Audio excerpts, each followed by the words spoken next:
অবশেষে পথ মিলিল। জ্যোৎস্না আরও ফুটিয়াছে। সে কি জ্যোৎস্না, কি রূপ রাত্রির! নির্জন বালুর চরে, দীর্ঘ বনঝাউয়ের জঙ্গলের পাশের পথে জ্যোৎস্না যাহারা কখনো দেখে নাই, তাহারা বুঝবে না এই জ্যোৎস্না কি চেহারা।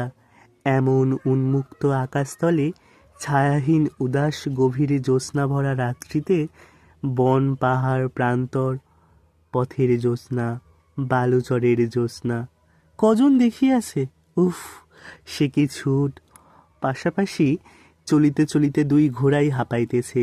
শীতেও ঘাম দেখা গিয়াছে তাদের গায়ে।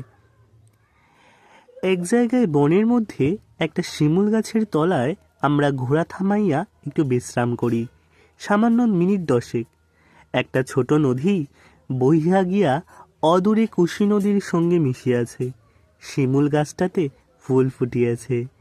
বনটা সেখানে চারিধার হইতে আসিয়া আমাদের এমন ঘিরিয়াছে যে পথের চিহ্ন মাত্র নাই, অথচ ছোট খাটো গাছপালার বন। শিমুল গাছটাই সেখানে খুব উঁচু, বনের মধ্যে মাথা তুলিয়া দাঁড়াইয়া আছে। দুজনেরই জল পিপাসা পাইয়াছে দারুণ। জ্যোৎস্না ম্লান হইয়া আসে। অন্ধকার বনপথ, পশ্চিম দিগন্তের দূর